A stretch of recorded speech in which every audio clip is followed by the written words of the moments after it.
રાજકોટ જિલ્લાના ધોરાજીના 400 વર્ષ પૌરાણિક મંદિર એવું મહાલક્ષ્મી મંદિર, જે દિવાળીનો પર્વ હોય અને દર વર્ષની જેમ આ વખતે પણ મહાલક્ષ્મી મંદિરને અલગ અલગ પ્રકારના રોશની અને ફૂલોથી શણગારવામાં આવેલી હતી અને અન્નકોટના દર્શન કરવામાં આવેલા હતા. અને ધોરાજીની ધર્મપ્રેમી જનતા આ અન્નકોટના દર્શન કરી અને ધન્યતા અનુભવી હતી. અને ધોરાજીની આમ જનતા અને આજુબાજુના વિસ્તારોમાં આ મહાલક્ષ્મી મંદિર એક અનોખું મંદિર બની રહ્યું છે. અને ધોરાજી તથા આજુબાજુના વિસ્તારમાં ધોરાજી તાલુકામાં એક જ મંદિર હોય મહાલક્ષ્મી મંદિરનું, ત્યારે ધોરાજી અને આજુબાજુના વિસ્તારો આ દર્શન કરીને ધન્યતા અનુભવે છે. અને લોકો અહીં જે કાંઈ પણ મનોકામના પૂર્વક કરી હોય, મનોકામના કરવામાં આવી હોય તે મનોકામના પૂર્ણ થાય છે તેવું લોકોનું કહેવાનું છે. ત્યારે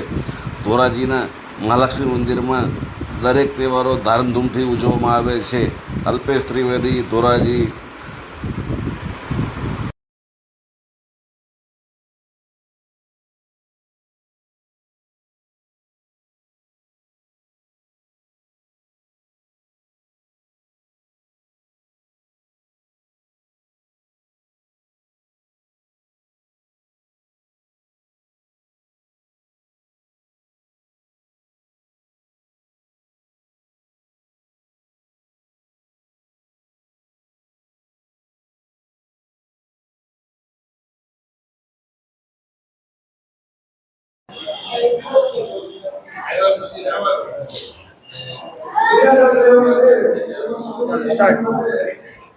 ધોરાજી શહેરમાં છેલ્લા 400 વર્ષથી શ્રી મહાલક્ષ્મી માતાજી સોની બજારમાં બિરાજમાન છે. આ માતાજી સ્વયંભૂ માતાજી છે. અહીંયા વર્ષો વર્ષ નવરાત્રિ અને દિવાળીના તહેવારો ઘણા ધામધૂમથી ઉજવાય છે. ભક્તોની ભીડ ઉમટી પડે છે. ભક્તોની તમામ મનોકામનાઓ અહીંયા પૂરી થાય છે.